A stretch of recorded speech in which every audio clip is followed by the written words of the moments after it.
ఎవరు ఎదిరించలేరు. ఇద్దరు కలిసి వచ్చినా ఏం పీకలేరు మా జగనన్నని. మహిళలకి ఎక్కువ హామీలు ఇస్తున్నారు చంద్రబాబు గారు, నమ్ముతారా? అమ్మఒడి వస్తుంది, రైతు భరోసా వస్తుంది, పింఛన్ వస్తుంది, బియ్యం వరకు ఇస్తున్నారు. నిన్న మరి ఇత్తనాలు వేలంటే మామూలు బజార్ 8,000 చెప్పారు కింటా శనగలు. మరి ఫస్ట్ 5,000కి ఇచ్చండి కింటా. మళ్ళీ ఆ శనగలు పోయినాక మళ్ళీ సబ్సిడీ ఇస్తానండి. మామూలుగా 80% అని చెప్పిండు. అప్పుడు మళ్ళీ కింటా శనగలు మామూలుగా 1620 పైసలు పట్టే కేజీ. ఎవరండి రేట్లు పెట్టుకొని కొనేది? రైతులకు మంచి చేస్తుంది. ఎందుకయ్యారు? చదువుకుని ఇప్పుడు నాకు 2 మనవాళ్ళు. ఆయన పట్టుకొని సైకోని తిడుతున్నారు. వాళ్ళ గుణం చేయని చేత కాబట్టి తిట్టడం.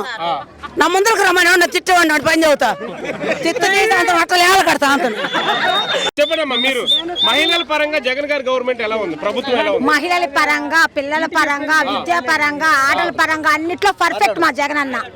తిరుగులేదు మా జగనన్నకి. ఈసారి మరి 2-3 పార్టీలు కలిసి వస్తున్నాయి. జగన్ గారు 2-3 కాదు, మొత్తం ఏకమై 10 పార్టీలు వచ్చినా జగనన్నకు తిరుగులేదు. ఎన్ని పార్టీలు వచ్చినా జగనన్నకు తిరుగులేదు. ఎన్ని పార్టీలు కలిసి వచ్చినా జగనన్నకి వచ్చింది.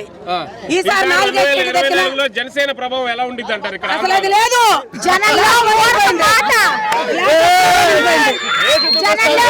మాట అంతే. జగనే వచ్చేది. అంటున్నారు కదా.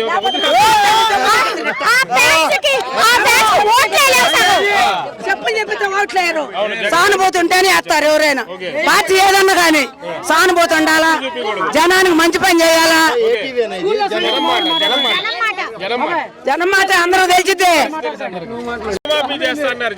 చేశారు సార్, మాకు చేశారు. రేపు మేము ఎక్కువ చేస్తా ఉన్నారు చంద్రబాబు గారు, నమ్ముతారా మహిళలు? నమ్మం సార్. ఆల్రెడీ అంత ముందు ఒకసారి నమ్మారు కొంతమంది, మేమైతే నమ్మలేదు. నమ్మినప్పుడు మోసం చేశారు. ఇద్దరు కలిసి జాయింట్ గా, తర్వాత ఇద్దరు విడిపోయారు.